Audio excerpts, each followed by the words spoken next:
Good day everyone, my name is Shervin Jane Talamos, a BS Ed English 3 student in Negros Oriental State University, Shaton Campus.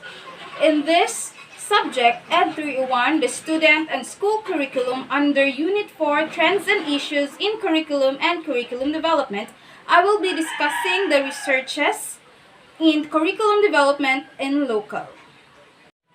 The topic that I will be discussing today are the Basic Education Curriculum of 2002, Basic Education Curriculum K-12 program, and the current issues in Philippine curriculum. Objectives: describe the Basic Education Curriculum 2002 and the Basic Education Curriculum K-12. Differentiate Basic Education Curriculum 2002 to Basic Education Curriculum K-12. Respond positively to school curriculum through active participation. Curriculum development.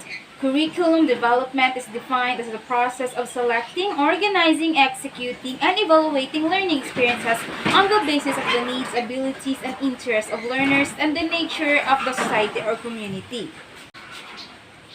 A curriculum helps educators provide a unique framework for quality day-to-day instruction. With curriculum development, instructors can take care of the bigger picture to develop a course. The motives of curriculum development: religious, political, utilitarian, for mass education, for excellence in education. Let us move on to the Basic Education Curriculum of 2002. The Department of Education envisions every learner to be functionally literate, equipped with life skill, appreciative of arts and sports, and imbued with the desirable values of a person who is makabayan, makatao, makakalikasan, at makajos. This vision is in line with the DepEd's mission to provide quality basic education that is equitable, accessible to all, and lays the foundation of lifelong learners and service for the common good. The BEC developed through a dynamic process. It started with a review of existing basic education curriculum in 1997, which took into consideration worldwide trends and Philippine realities. Let's proceed to demands of learning environment of the Basic Education Curriculum of 2002. So first is objectives. The objectives are expressed in terms of competencies in knowledge, skills, and attitude. This determines the content, which focuses on the process and skills of learning, how to learn, rather than on the content average of the facts and information. Content: deliver using a variety of media and resources. From traditional textbook resources, teachers are encouraged to use ICT and community resources. Let us proceed to materials. The use of multi-sensory materials is encouraged in teaching. Real objects, tridimensional models, audiovisuals, and real-life situations are effective tools in delivery of the teaching-learning process. The use of local or community resources as well as technology-driven support materials are utilized in the learning environment. Next is teaching-learning process. Consider the learners as active partners rather than objects of teaching. The learners are constructors of meaning, while teachers act as facilitators, enablers, and managers of learning. So what is K-12 Basic Education Curriculum? Republic Act 10533, also known as Enhanced Basic Education Act of 2003, is a program which encompasses at least 1 year of kindergarten education, 6 years of elementary education, 6 years of secondary education. In that sequence, secondary education includes 4 years junior high school and 2 years of senior high school. K-12 Basic Education Curriculum is designed to shape up the children for their better future life as the best human beings. This includes learning languages, taking language about history, geography, etc., mathematics, understanding science, etc. Apart from academics, non-academic activities are also included in the K-12 curriculum to enhance the skills. Thus, the K-12 education program is the improved modern education method to give the children and the best education in all fields so that they can choose their path of interest for their future life. So here are some of the salient features of K-12 curriculum. First is strengthening early childhood education, universal kindergarten. Education for children in the early years lays the foundation for lifelong learners and for the total development of a child. Children who complete a standard-based kindergarten program are better prepared for the primary education. The early years of human being are the most critical period when the brain grows to at least 60 to 70% of adult size. In kindergarten, students learn the alphabet, numbers, shape, and colors through games, songs, and dances in their mother tongue. Making the curriculum relevant to learners, contextualization and enhancement. Examples, activities, songs, poems, stories, and illustrations are based on local culture, history, and reality. This makes the lesson relevant to the learners and easy to understand. Students acquire in-depth knowledge, skills, values, and attitudes through continuity and consistency across all levels and subjects. Discussions on issues such as disaster risk reduction or DRR, climate change adaptation, and information and communication technology ICT are included in the enhanced curriculum. Let us continue to building proficiency, mother tongue-based multilingual education. So in kindergarten to grade 3, the child's dominant language is used as the language of learning. Filipino and English language proficiency is developed from kindergarten to grade 3 but very gradually.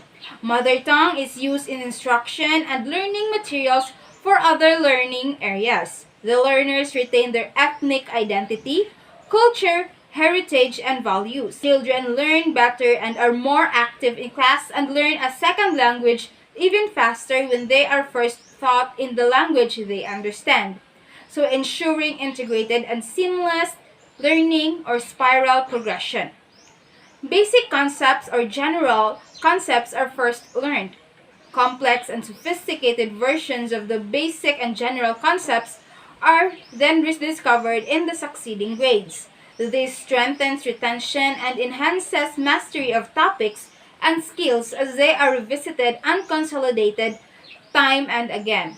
This also allows learners to learn topics and skills appropriate to their development and cognitive skills.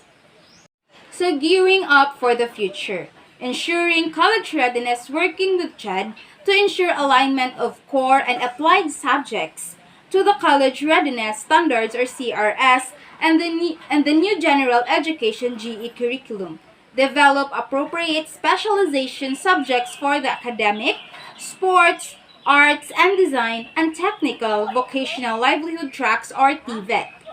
Strengthening TVET integration in senior high school, working with TESDA to integrate TVET skills, competencies, and qualifications in TLE in junior high school and technical vocational livelihood TVL track in senior high school.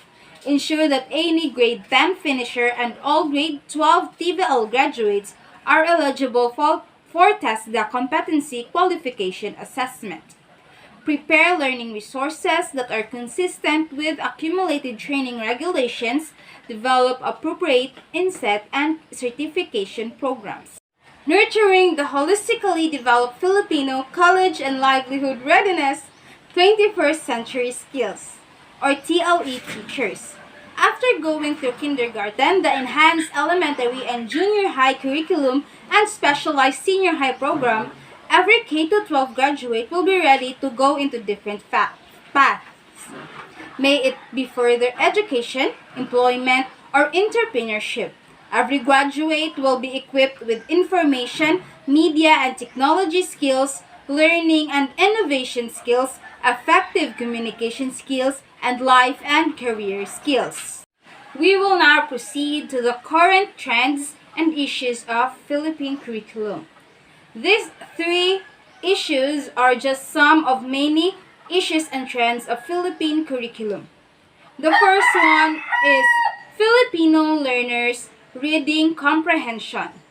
In 2018, Program for International Student Assessment, PISA, a worldwide study by the Organization for Economic Cooperation and Development that examines students' knowledge in reading, mathematics, and science, released a result wherein the Philippines ranked last in the reading comprehension among 79 participating countries.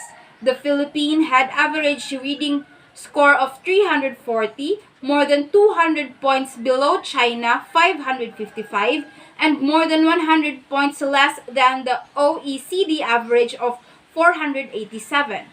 Philippines also placed the second lowest in mathematics and science in the latest PISA report by the Organization for Economic Cooperation and Development, or OECD.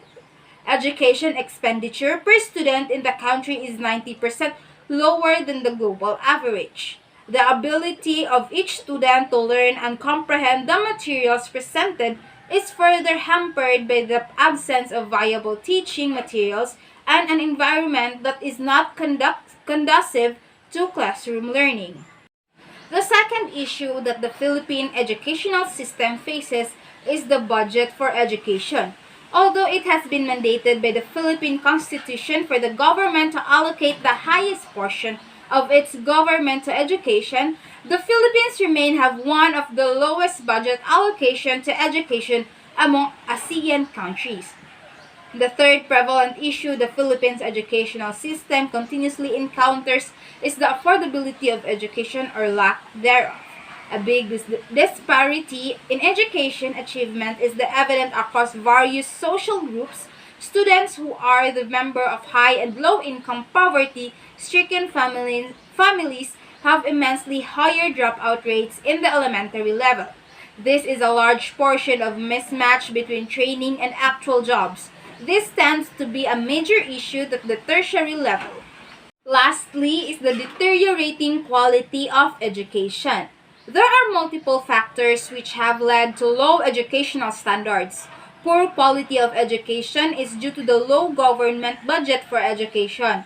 Poor quality of teachers, poor management of schools, poor school facilities such as laboratory and library facilities, poor learning environment, the content of curriculum, inadequate books and science equipment, shortages of classroom, and others. It is not uncommon to hear college teachers decry the quality of students that come to them for private schools. Private schools have been assailed as profit-making institutions, turning out half-baked graduates who later become part of the nation's educated unemployed. All these are indications of the poor quality of Philippine education. That is all for my report. If you want to have more information about my report, you can visit these links and websites. Thank you and good day.